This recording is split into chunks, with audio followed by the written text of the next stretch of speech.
हिंदी रचनाकार समूह में आप सबका हार्दिक स्वागत है। आज मेरे साथ खास मेहमान श्री शत्रुघ्न सिंह चौहान उपस्थित हैं। श्री शत्रुघ्न सिंह चौहान श्री शिव नारायण इंटर कॉलेज गौरा रायबरेली के हिंदी विभाग में प्राध्यापक थे और अब अवकाश प्राप्त हैं। वह हिंदी के प्राध्यापक होने के साथ साथ एक अच्छे कवि और लेखक भी हैं। आइए हम उनसे कुछ बातचीत करते हैं। सर, आप अपने बचपन और आपकी पारिवारिक पृष्ठभूमि क्या रही है उसके बारे में कुछ बताएं। जी डॉक्टर साहब, वास्तव में मेरा जन्म गंगा जमुना के मध्य क्षेत्र, जो अपनी कला संस्कृति बलिदान समरसता सामाजिकता के लिए का प्रसिद्ध है। स्वतंत्रता संग्राम के तमाम आंदोलन वहाँ चले और तमाम लोगों को उसमें प्राणदंड दिए गए। ये एक कहानी है और वो पूरे फतेहपुर जनपद के नाम से संबोधित उस क्षेत्र में ही मेरा एक छोटे से ग्राम में, जिसका नाम है चंदेलनपुरवा, गंगा से तट से मिला हुआ, जहाँ मेरा जन्म हुआ और पूरा परिवार कृषि पर आधारित रहा। मेरे पिता, मेरे बाबा और मेरे सारे परिवार के लोग उस समय खेती किसानी का ही कार्य किया करते थे। और मैं वास्तव में जो कुछ भी मैंने वहाँ से सीखा और जो कुछ भी मैंने वहाँ देखा, वो अपने अल्पकाल में अपने पिता के संपर्क में रहा, क्योंकि 13 साल की अवस्था में ही मेरे पिता का देहावसान हो गया और वो काल मेरे लिए बड़ा कठिन रहा। मैंने अपने सामने देखा, उस सर्वप्रथम मैंने मृत्यु को देखा और मेरी उम्र बहुत कम थी।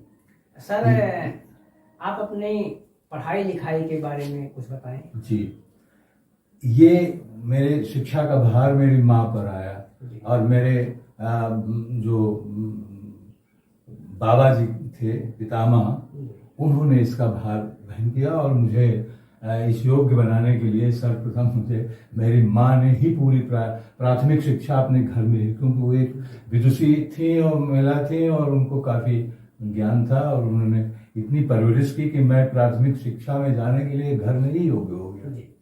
और तो अब बात आती हिंदी की या अंकगणित की या जो भी उस समय उचित पढ़ाई लिखाई का जो पाठ्यक्रम था, वो मुझे वहीं ही प्राप्त हो गया। और धीरे धीरे मैं अपने गांव के ही परिवेश से प्राथमिक स्कूल, जो मेरे यहाँ 4-5 किलोमीटर दूर था, हम लोग पैदल जाना पड़ता था, वहाँ से प्राप्त करने के बाद जूनियर हाई स्कूल स्तर पर उसी स्थान पर और थोड़ा दूर जा करके मैंने जूनियर हाई स्कूल की परीक्षा वहाँ से उत्तीर्ण की। तो ये मेरे शिक्षा का क्रम जो था मेरे ग्रामीण जीवन से ही शुरू हुआ, इसलिए उसका प्रभाव मेरे ऊपर बहुत पड़ा। वहाँ की प्रगति संपदा का, वहाँ के लोगों के रहन सहन का, वहाँ की संस्कृति का, वहाँ की सभ्यता का, आचरण का मेरे ऊपर। उच्च शिक्षा के लिए आप कहाँ गए? जी, अब एक प्रश्न आता है कि ग्रामीण अंचल में तो मैं उच्चतर माध्यमिक विद्यालय तक ही अध्ययनरत रहा, लेकिन इसके बाद फिर मैं इंटरमीडिएट और उसके ऊपर शिक्षा के लिए मुझे जनपद फतेहपुर जाना पड़ा। और वहाँ जो प्रसिद्ध कॉलेज था, intermediate college, AS Anglo Sanskrit intermediate college और एंग्लो संस्कृत डिग्री कॉलेज, वहीं से मेरी शिक्षा स्नातक स्तर तक हुई। वहाँ भी मुझे बहुत कुछ सीखने का अवसर मिला अपने प्राध्यापकों से, चाहे वो राजनीति का क्षेत्र रहा हो, चाहे शिक्षा का क्षेत्र रहा हो, चाहे वो ये साहित्य का क्षेत्र रहा हो, तमाम लोगों के मेरे संपर्क वहाँ पर। सर, आप जी गौरा इंटर कॉलेज, जो श्री शिव नारायण इंटर कॉलेज गौरा है, वहाँ किन परिस्थितियों में आए और प्राध्यापन कार्य किया? वास्तव में Gaura intermediate college, Shivnarayan Singh Vidyavandan inter college, उस जमाने में वो भी सरकारी स्कूल नहीं था और जैसे प्राइवेट स्कूल चलते हैं, व्यक्तिगत स्कूल चलते हैं, उसी प्रकार वहाँ के तत्कालीन जो तालुकेदार थे, जिनकी तालुकेदारी चली गई थी, तो उन्होंने अपने ही आवास पर एक इंटरमीडिएट कॉलेज की स्थापना की। और एक संयोग था कि मेरे जो पितामह कहिए, मेरे नाना जी, वो वहाँ पर जूनियर हाई स्कूल परिषद का भी था वहाँ, तो उसके वो प्रधान अध्यापक रहे। और राजा लाल उदयभान सिंह जो अंतिम उसके तालुकेदार रहे, उनके साथ उनका उठना बैठना था। तो उन्होंने सलाह दिया उस समय जब देश में गुलामी जा रही थी और एक नए परिवेश में हर चीज आ रही, तो उन्होंने कहा कि यहाँ कोई नहीं आएगा राजा साहब, आप इसमें एक शिक्षण संस्था डाल दीजिए। तो ये संयोग था कि उस समय वहाँ पर एक पुराना 1939 में उसकी स्थापना हुई। मैं वहाँ 1969 में आया। तो एक आवश्यकता आई, मुझे नाना जी ने अपने बड़े पुत्र को भेजा, वो वहीं कॉलेज में पुस्तकालय अध्यक्ष थे। सावन का महीना था और नदी बह रही थी, उफान ले रही थी। जुलाई के बाद अगस्त का महीना था। तो मामा जी नाव से पहुंचे, ठीक डलमऊ के उस पार मेरा गांव, उसके इस पार डलमऊ। हम लोग एक दूसरे को गंगा पार कहते रहे। तो गंगा पार करके गए और उन्होंने कहा इस तरह चलना है, वहां एक पथ खाली है। तो मैं वहां से चला। अब एक बड़ी रोचक बात है, मैं वहां से चला। गंगा के किनारे के गांव जो होते हैं वो झोपड़ियों में होते हैं, और वही नाविक होते हैं। उफान ले रही थी गंगा और पानी भी बरस रहा था। तो मैंने अपने झोले को कुटिया में टांग दिया और चले गए इस पार। दूसरे दिन मुझे साक्षात्कार देना था। तो मैंने देखा कि झोला तो उस पार रह गया है, अब क्या करें। तो फिर लौटे हम प्रातःकाल, और फिर एक नाव से इधर आए। तब फिर मैं अपने जितने भी प्रमाण पत्र थे उसको लेकर के मैं गया। और ये अधिकार था उस समय, प्राइवेट मैनेजमेंट था प्रबंध की व्यवस्था में, कि उन्होंने हम स्वीकार कर लिया। और तब से मैं वहां पर कार्यरत रहा। फिर आगे जहाँ तक मुझे जानकारी है कि आप पहले वहां पर अंग्रेजी के आंग्ल भाषा के अध्यापक नियुक्त हुए थे, और बाद में आप हिंदी के प्राध्यापक हुए। तो आपका रुझान हिंदी की ओर कैसे हो गया? वास्तव में ये प्रश्न स्वाभाविक है कि पूछा जाए मुझसे, क्योंकि मैं 17 वर्ष तक अंग्रेजी अध्यापक रहा वहां, और मुझे तमाम विद्यार्थी जो हैं वो मुझे इसी रूप में जानते हैं। हुआ ये कि जगह ही वही थी। बात ये थी कि पुराना कॉलेज था, वहां पर हिंदी की कोई जगह नहीं थी। मेरा हिंदी तो विषय बहुत प्रिय था। मैं जब स्नातक स्तर पर मैं पढ़ता था तो मेरे जो गुरु थे, जो प्राध्यापक थे, डॉक्टर एस.एन. शुक्ला साहब नहीं है, और तो वो मुझे बहुत ही पसंद करते थे। मैं तब भी बोलता रहा, और तब भी उनके कार्यक्रमों में, साहित्यिक सांस्कृतिक कार्यक्रमों में भाग लेता रहा। और एक इसी जगह अगर मैं ये बता दूं कि उन्होंने मुझे 1966 में एक संस्था के द्वारा, साहित्यिक सांस्कृतिक संस्था जो उस कॉलेज में बनी हुई थी, उसके द्वारा एक आयोजन हुआ प्रतियोगिता का। तो उसमें मुझे प्रथम पुरस्कार दिया गया कविता का। और मेरी जो ये संग्रह आया है, इसमें वो गीत संग्रहित है। यामिनी का अंतिम पहर है, स्वर निकलते रुको मेरे, भावना का बोझ लेकर कौन तू सागर कमाए, इसमें संग्रहित है। तो वो मुझे पुरस्कृत किए डॉक्टर एस.एन. शुक्ला साहब ने। और मैं उस कविता को लेकर के, मैं समझिए कि मैं यहाँ आया गौरव में। विषय मेरा, रुचिकर विषय मेरा हिंदी था, लेकिन भृत्य के हिसाब से, नौकरी के हिसाब से, पद के हिसाब से मुझे अंग्रेजी पढ़ाने का ही अवसर दिया गया। वो तो आगे चलकर सर आप लेखन के क्षेत्र में आप कैसे आए, और लेखन के क्षेत्र में आने के लिए उसके पीछे कौन कौन से प्रेरणा स्रोत आपके रहे हैं? अभी फिर आपको मैं पीछे ले जाना चाहता हूँ। जब मैं कक्षा 8 में पढ़ता था, और उसके पहले जब मैं कक्षा 6 में पढ़ता था, उस समय मेरे पिताजी थे। और गंगा के तट पर, ठीक दलमऊ के किले के सामने अगर आप डालें दृष्टि, तो वहां पर एक बहुत बड़ा जंगल दिखाई देगा। वो स्वामी मंगनानंद सरस्वती की कुटिया है, लगभग 90 बीघे में वो बनी हुई थी, जंगल। तो वहां पर उनके अंतिम जो संत थे वहां, अब तो कोई संत नहीं रहता, वो ब्रह्मचारी जी के नाम से संबोधित थे। संस्कृत के उद्भट विद्वान थे। काशी विश्वविद्यालय में, संस्कृत विश्वविद्यालय में उनकी पुस्तकें भी चलती रही। ये हम लोगों को बताया गया कि व्याकरण की पुस्तकें इनकी चलती। तो उन्होंने एक कवि सम्मेलन आयोजित किया। कहाँ? उसी गंगा के तट पर, नीचे गंगा ऊपर कुटी। उसमें मेरे पिताजी मुझको ले गए थे। मेरी उम्र बस 11-12 वर्ष की थी। तो मैंने वहां पर समस्या पूर्ति का युग था। तो समस्या पूर्ति, समस्याएं रखी गई, लोग समस्याओं की पूर्ति करते रहे, ये मैं श्रोता रहा।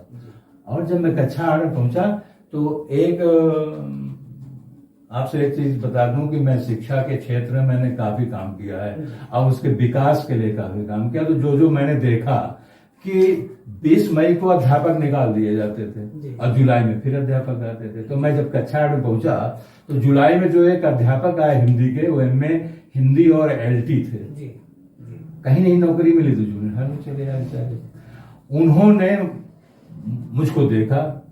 मैं तो समझता हूं कि मैं जो व्याख्यान लिखता था कक्षा 8 तक कविताओं की, वही कविताएं आप परास्नातक में भी पढ़ाते हैं। सूरदास के वही पद वहां पढ़ाए और वही वहां भी हैं।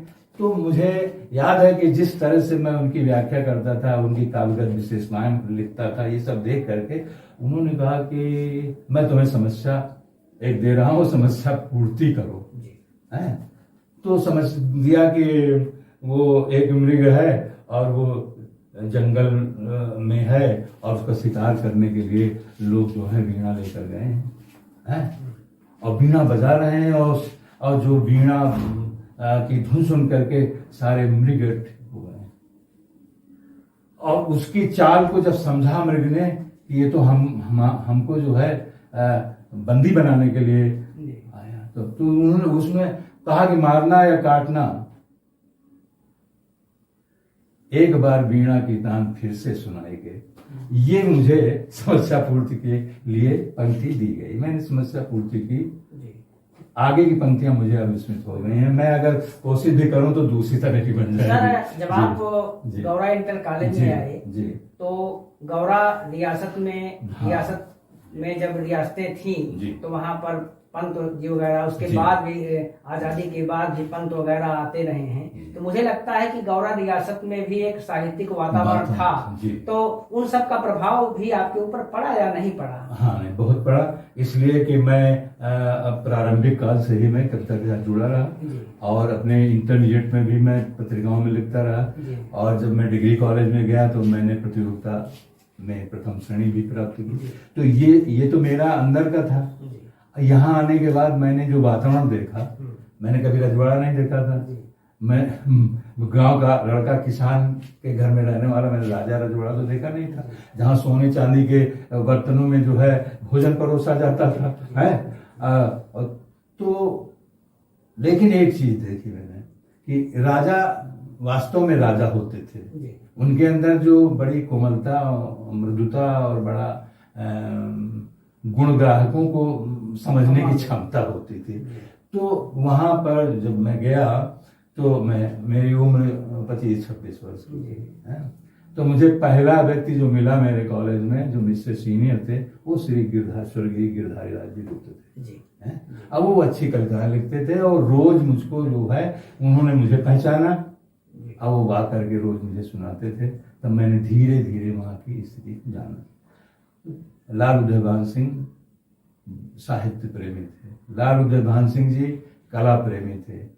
लाल उदयभान सिंह जो उनके राजनीतिज्ञ भी थे। वहां इंदिरा गांधी जी भी गई। इसके पहले के लोग गए, जवाहरलाल नेहरू के समय ऐसे लोग वहां जाते रहे। तो और वो विधायक भी रहे सन 52 में। ये सब चीजें होते हुए भी जो साहित्यिक वातावरण का आपने जो प्रश्न किया है, वहां पर नरेंद्रपुर चरवार एक छोटी सी रियासत थी। वहां ब्रजेश जी कवि थे और ब्रजेश मंडल के नाम से वहां पर एक ब्रजेश मंडल बनाया गौरा में लोगों ने। ब्रजेश जी के तो हम बहुत बाद में गए, लेकिन ब्रजेश जी के यहाँ जो रह करके पढ़ते रहे, उनको मैंने उनसे मैंने मिलने का प्रयास किया। उस समय जब वो बोलते थे तो उनकी आवाज नहीं निकलती थी साहब, तो उनके छंद जो है मैं नहीं लिख पाया। यहाँ आया तो यहाँ पर जो ब्रजेश मंडल बना था उसमें एक तो आपने सुना होगा सुधांशु जी थे, जयराम सुधांशु गौरा के थे। इसके बाद डॉक्टर शंभुनाथ जी शुक्ल थे, वो भी जूनियर टीचर थे, वो थे। और कल मेरी चर्चा हो रही थी आपकी कि रामचरण लाल जी गुप्त जो थे, बरारा बुजुर्ग थे, वो भी कवि थे और रचनाकार थे, और वो राजा साहब कुल मिलाकर के माना जाए कि जो अच्छा साहित्यिक वातावरण मिलना चाहिए था वो आपको गौरा मिला। हाँ। तो सर अब तक आपने काफी कुछ लिखा है, तो अब तक आपकी कितनी कृतियां प्रकाश में आई हैं? देखिए, ये मेरे लिए दुर्भाग्य की बात थी कि इतना सब कुछ होते भी, इतनी संपदा मेरे पास थी, मेरी साहित्यिक संपदा मेरे पास थी, लेकिन मैं इसका प्रकाशन नहीं करा पाया। उसका एक कारण है कि जैसे ही मैं कॉलेज में आया तो उस समय वेतनमान नहीं थे, और उस समय भी वेतन जो मिलता था वो भी देर विलंब से मिलते थे। तो वहाँ उत्तर प्रदेश माध्यमिक शिक्षक संघ का एक जो गठन हुआ पूरे प्रदेश में, और विधान परिषद में भी 9 स्थान थे शिक्षकों के, उसको मैंने देखा कि मैं भी नौजवान हूँ, इसमें मुझे काम करना चाहिए। तो मेरे अंदर जो था वो अंदर रहा, और बाहर का जो जीवन था ये समाज के साथ, शिक्षकों के साथ जुड़ गया। इसलिए मुझे फुर्सत ही नहीं मिली निरंतर है। और इधर मेरे साथी की भी 81 में हत्या हो गई, गिधाली लाल जी की। तो ये विलंब हुआ मेरे कृतियों के प्रकाशन में, और नाना प्रकार के पारिवारिक समस्याएं भी आती रहती हैं, तो इसकी वजह से बहुत विलंब हुआ। यद्यपि मैंने तमाम कोशिशें की कि मैं इस रूप में आऊं, लेकिन विलंब से ही सही अब मेरी एक कृति आपके सम्मुख है, और अन्य कृति जो क्या नाम है उसका? ये सांझ के दीप गीत संग्रह है। इसमें सारे गीत हैं, 9 गीत आप जो भी कहें, आप पढ़ के देखे होंगे, गीत और 9 गीत ही हैं इसमें। और अब इसको तो पाठक ही पढ़ करके बताएंगे कि इनकी गहराई क्या है, और मैं तो समझता हूँ कि इनको मैंने लिखा है। सर आपने साहित्य में इतनी ढेर सारे विधाएं हैं, गद्य है, पद्य है, पद्य में भी तमाम विधाएं हैं, तो आपने गद्य में भी विधाएं हैं, तो आपने नवगीत और गीत को ही क्यों चुना? देखिए, प्रारंभ में तो मैं छंदोबद्ध लिखता रहा, छंद लिखता रहा, और दोहे भी लिखता रहा, मुक्तक भी लिखता रहा, और इस तरह अन्य विधाओं में भी मैं लिखता रहा। लेकिन मुझे लगा कि मैं जो भावों की जो तीव्रता है, उसकी जो व्यंजना है, उसको हम सीधे तौर पर कैसे कह सकते हैं, तो ये पहली चीज तो गीत की आती है। अब वो समय गीत का था प्रारंभ में, और गीत लिखे गए, लेकिन गीतों में उसका जो अंदरूनी हिस्सा था गीतों का, वो था तो गंभीर, लेकिन बहुत घाव करने वाला नहीं होता था। उसमें और भी चीजें थी, उसमें प्रेम था, और उसमें संवेदना थी, और उसमें आनंद स्थापित करने की क्षमता थी। लेकिन धीरे धीरे डॉक्टर साहब, जैसे समाज का विकास हुआ और सृष्टि के साथ, मैं तो ये कहता हूं कि जो अन्य क्षेत्रों में विकास हुए, विज्ञान के क्षेत्र में आग की खोज हुई, पहिए की खोज हुई, और आज हम आकाश पर उड़ रहे हैं, नाना प्रकार की प्रगति किया। इसी प्रकार हमने साहित्य के क्षेत्र में भी तमाम तरह से हमने देखा कि हमने प्रयोग किए। सर, आपके पुस्तक या गीत संग्रह जो नवगीत सांझ का के दीप है, उसमें मैंने देखा कि आपने लोक रंग भी लिया है, संवेदना भी लिया है, पीड़ा भी लिया है, और प्रकृति भी लिया है। जहाँ तक मैंने अनुभव किया, प्रकृति से आपका लगाव कुछ ज्यादा ही रहा, ऐसा क्या कारण है? ऐसा डॉक्टर साहब की प्रकृति के बिना तो कुछ नहीं है। प्रकृति तो हमारी सहचरी है, प्रकृति मानव की। और अगर इसको इस रूप में देखा जाए कि ये हमारे लिए वो वातावरण बनाती है कि हम नीरस भी सरस हो जाता है। अब इसका प्रभाव मेरे ऊपर ये पड़ा कि मैं जहाँ रहा जिस परिवेश में गंगा के तट पर, तो मैं निरंतर हम लोग तमाम साथियों के साथ गंगा तट पर जाते रहे और वहाँ के दृश्य आज भी आप देख सकते हैं, बहुत सुंदर है। और एक पंक्ति आपको सुनाना चाहता हूँ। मेरे जो पिता थे वो भी कविता लिखते थे और उन्होंने जो कविता एक सुनाई थी हमको, वो अभी थोड़ा याद है। कहा कि सरपत की सजई है, सरपत की सजई है और बालू का रेता है और संत तू अकेला है, पास नहीं धेला है।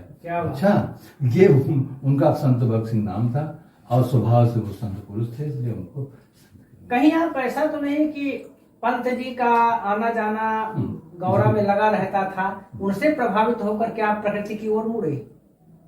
देखिए, पंत जी ने तो प्रकृति तो बहुत लिखा है ना, और हम लोगों ने पढ़ा भी उसको, पढ़ाया भी, पढ़ा ज्यादा, पढ़ाना तो जो पाठ्यक्रम में था वही पढ़ाते रहे। तो ये तो होता ही है कि जो हमारे जो पूर्ववर्ती श्रेष्ठ लोग होते हैं उनका तो प्रभाव पड़ता ही है। और मैं तो समझता हूँ कि प्रकृति के बिना कोई कभी नहीं बन सकता है।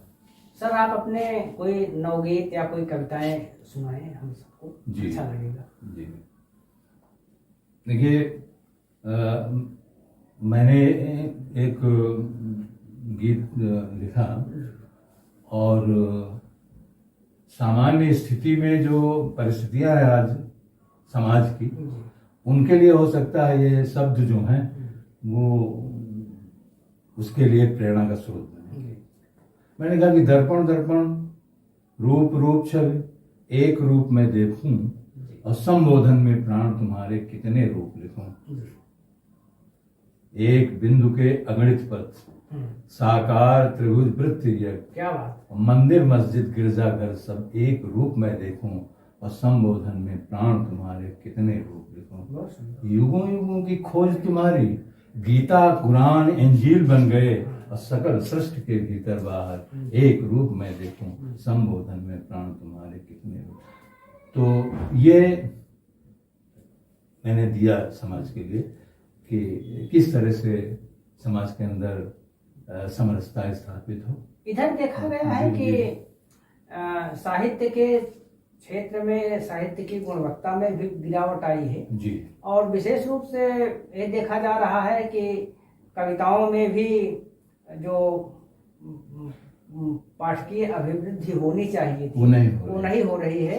पाठकों में कविता के प्रति कुछ उदासीनता सी दिखाई पड़ रही है। इसके पीछे आप क्या कारण मानते हैं? इसके कारण तो ये है कि हम शिक्षा से ही जोड़ते हैं इसको। जी। हम लोग शिक्षा के साथ जुड़े रहे, आप भी प्राध्यापक रहे, तो बड़ा अंतर आया है।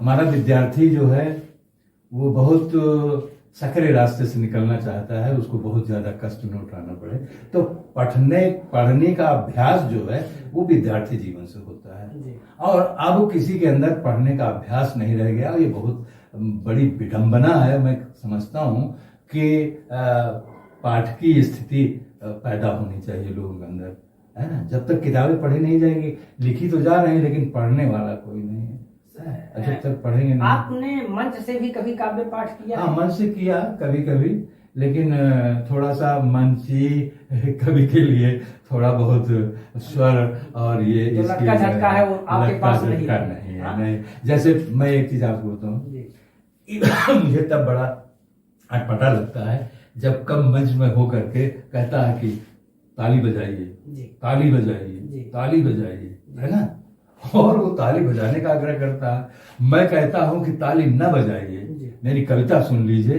मेरी कविता सुन लीजिए, ताली मत बजाइए। यानी कि मंचीय स्तर जो है गिरा है पहले के। हम ये तो नहीं कह सकते, लेकिन स्थिति यही है। अच्छा, जब कोई कविता पढ़ दी जाती है मंच से तो श्रोता सुन लेता है, क्या समझता है इसमें क्या है क्या नहीं है, कितना गहरा है कितना उतला है, और जब किताब पढ़ेगा तभी तो उसकी गहराई को जान सकेगा। मतलब लेखन कार्य आवश्यक है और इसके पाठक होने चाहिए। पाठकों का अभाव लग रहा है। सर, आप रायबरेली में बहुत समय से रह रहे हैं जी।